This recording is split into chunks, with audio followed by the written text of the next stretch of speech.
일단 보안을 한다고 하면 사람들은 뭔가 안전하게 지키는 이런 것들을 먼저 생각을 하는데, 사실 안전하게 지키는 걸 생각을 하기 전에 우리는 어떤 공격이 있는가에 대해서 먼저 알아야 돼요.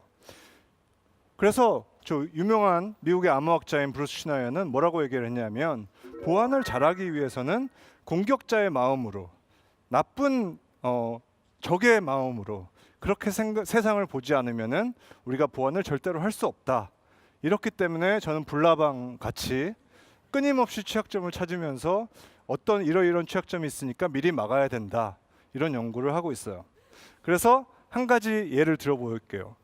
여러분이 아직까지 생각했던 보안이랑은 완전히 다른 문제예요. 이게 무슨 사진인지 아세요?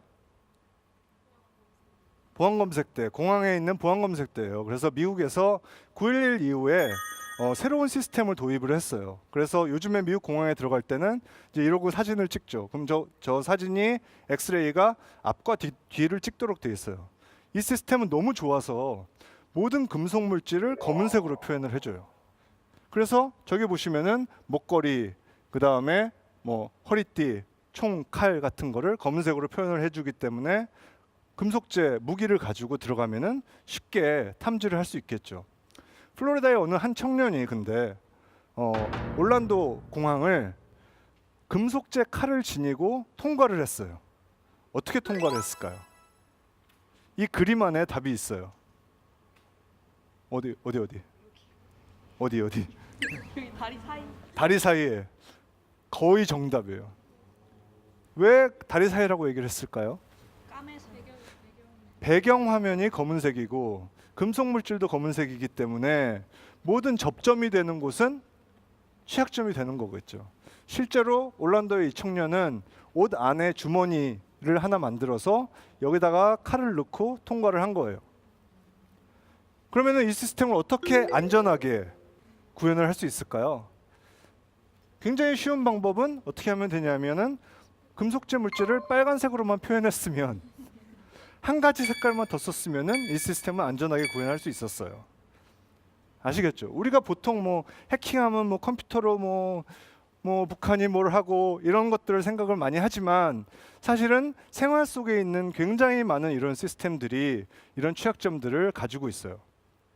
자, 이런 넓은 마음을 가지고 4차 산업혁명 보안에 대해서 바라보도록 할 거예요. 4차 산업혁명이라고 얘기를 하면 요즘 최근 들어서 엄청나게 많은 분야의 기술들이 엄청나게 많은 기술의 혁신을 이뤘어요. 그게 4차 산업혁명이라고 저는 봐요. 그런데 모든 새로운 기술들은 옛날에 과거부터 알고 있던 문제점들도 가지고 있고, 그리고 완전히 새로운 문제도 가지고 있어요.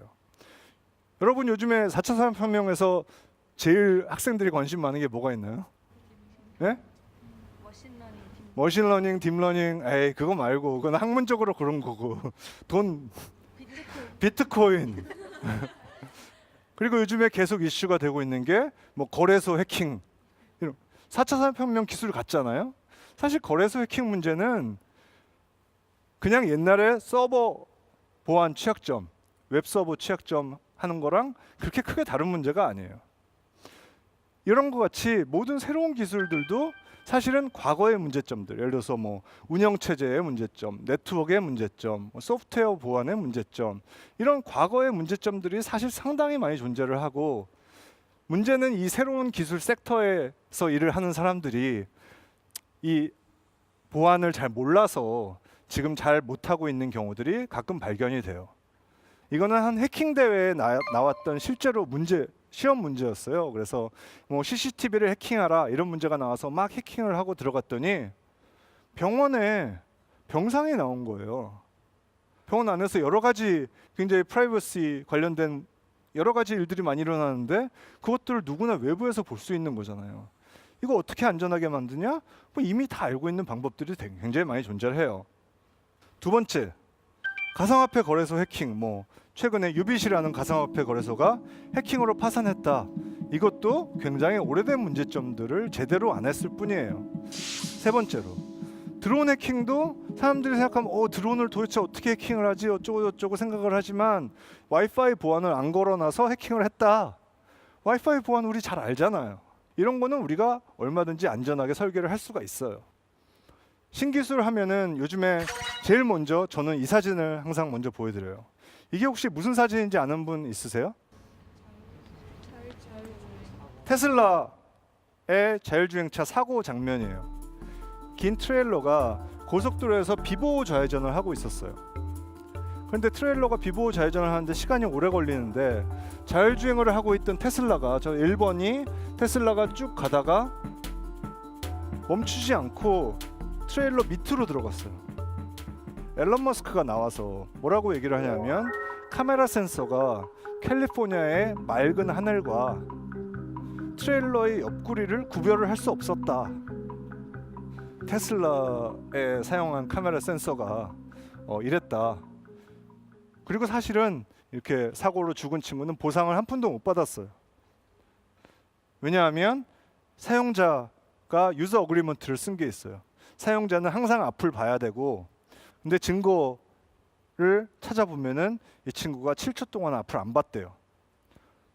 그런데 자율주행차인데 꼭 앞을 봐야 하나요?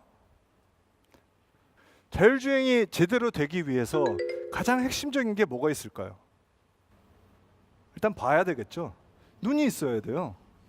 구글에서 만든 웨이모라는 곳에서 만든 자율주행차는 벨로다인이라는 회사의 라이다라는 센서를 쓰고 있어요. 라이다는 빛을 이렇게 계속 쏴주고, 그러면은 물체로부터 반사되는 걸 가지고 물체의 모양을 인식하는 센서인 거죠.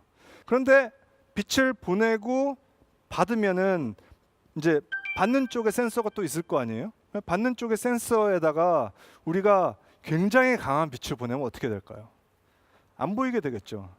그래서 강한 빛을 보이면은 눈이 멀게 되는 거예요. 예를 보여드릴게요. 여기 금속재 판이 있는데 빛을 켜면은 갑자기 사라져요. 그랬다가 끄면은 생겼다가, 보이시나요? 그래서 강한 빛을 말하자면 보내면은 갑자기 오브젝트가 사라졌다 없어졌다 사라졌다 없어졌다 이렇게 할 수가 있어요. 눈을 멀게 하는 게 굉장히 쉽다는 거죠. 눈 관련돼서는 안 보이게 하는 게 한 가지 방법이지만 또 다른 방법은 뭐가 있을까요? 착시 현상을 만들어낼 수 있으면 더 문제겠죠. 저기 보이시죠? 점들이 앞으로 갔다 뒤로 갔다 앞으로 갔다 뒤로 갔다 이렇게 돼 있어요. 벨로다인 라이다 센서에 이런 취약점이 존재를 해가지고 실제로 우리가 마치 물체가 가까이 가는 듯 뒤로 가는 듯 이렇게 만들 수가 있었어요. 갑자기 자율주행차가 앞으로 가는데 뭐가 물체가 다가와요. 그럼 어떻게 하겠어요? 급정거를 하겠죠, 고속도로에서. 그러면 뒤에 오는 차들은 얘 앞에 아무도 없는데 왜 멈추지? 그리고 뒤에 가서 그냥 박는 사고를 쉽게 만들어낼 수가 있겠죠. 또 다른 예를 들어드릴게요. 모빌아이는 굉장히 유명한 카메라 센서 회사예요. 그래서 전 세계 마켓의 70% 정도를 장악을 하고 있는 엄청나게 유명한 카메라 센서 회사고, BMW나 이런 많은 차들에 사용되고 있는 센서예요.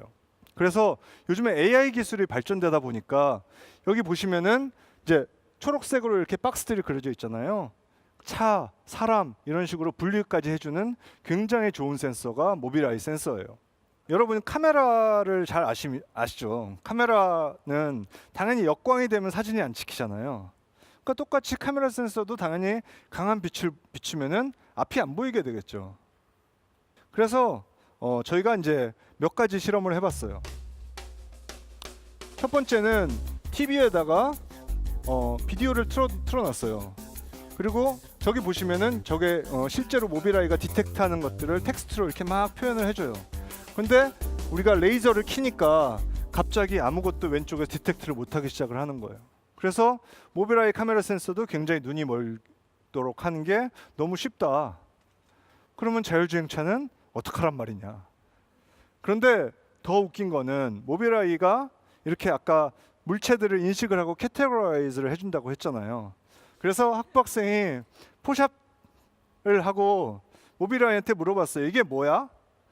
모빌아이가 뭐라고 대답을 하냐면 앞에 세 개는 자동차, 근데 마지막은 자동차가 아니래요. 우리는 다 같이 자동차 같아 보이는데. 역시 학부학생은 시간이 많으니까 이런 장난을 해봤어요. 만화를 보여주고 모빌아이야 이게 뭐야? 물어봤어요. 그랬더니 모빌아이가 자동차래요. 아, 만화도 인식을 하는구나. 역시 학생은 시간이 많으니까 그때부터 장난을 시작을 했어요. 이런 걸 갖다 놓고 모빌아이야 이게 뭐니? 자동차. 박스를 씌워놓고 이건 뭐야? 물어보니까 자동차래요. 창의적인 카이스트 학생은 이런 그림을 그려놓고 이게 뭐야? 물어보니까 자동차래요. 세계의 마켓의 70%를 차지하고 있는 카메라 센서의 물체를 인식해서 분류하는 수준이 이 정도라는 거죠. 그럼 실제로 이것들이 자동차에 사용이 됐을 때는 여러 가지 문제들이 생길 수도 있겠죠. 요 사진이 어떤 사진인지 아세요? 저 오른쪽에 있는 분. 이게 굉장히 유명한 사진인데요.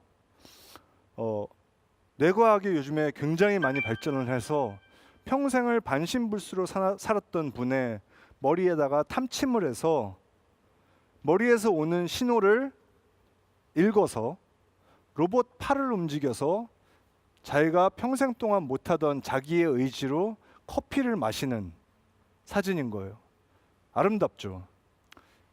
딱 이거를 보고 저는 무슨 생각을 했냐면 아, 이제 뇌를 읽을 수 있구나. 뇌도 해킹할 수 있구나. 그런 생각을 했어요. 그런데 아니나 다를까 미국의 버클리 대학에 있는 제 친구가 어떤 논문을 썼냐 하면 요즘에 브레인 컴퓨터 인터페이스라고 뇌파를 읽을 수 있는 기술들이 조금씩 나오고 있어요. 이런 브레인 컴퓨터 인터페이스 기술을 이용을 해가지고 실제로 패스워드를 추측하는 확률을 좀 더 높일 수 있을까 이런 연구를 해봤어요. 그랬더니 실제로 브레인 컴퓨터 인터페이스에서 나오는 시그널들만 이용을 하더라도 충분히 우리가 랜덤하게 임의로 패스워드를 추측하는 것보다 훨씬 더 높은 확률로 패스워드 같은 것을 알아낼 수 있다. 이런 것들을 보여주고 있어요. 결론이에요. 저는 세상의 만물을 해킹의 대상으로 보고 있어요. 뭐 여러분의 뇌 속까지도 기술이 엄청나게 발전을 해요. 우리가 새로운 기술들은 끊임없이 나와요. 그런데 그 기술이 나온다는 얘기는 우리가 새로운 신기술에 대해서 이해를 하기 시작하는 거고요. 그런데 우리가 기술에 대해서 이해를 하기 시작을 하면 뇌과학 같이 그 기술을 나쁘게 이용을 할 수가 있어요. 그렇죠.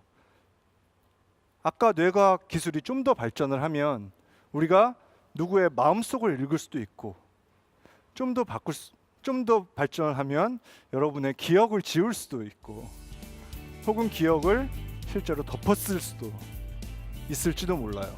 뭔가 새로운 걸로. 그리고 기술은 누구 편이 아니에요. 기술한테 너 왜 좋은 데 쓰라고 게임하는 데 쓰라고 브레인 컴퓨터 인터페이스 기술을 개발했더니 그걸로 남의 걸 읽어. 아, 그거는 나쁘게 쓰는 사람이 잘못인 거지 그 기술이 나쁜 건 아니라고요.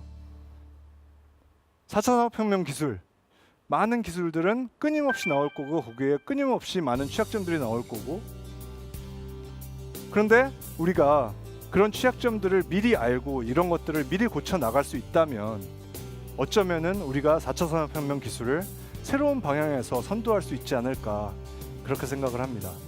고맙습니다.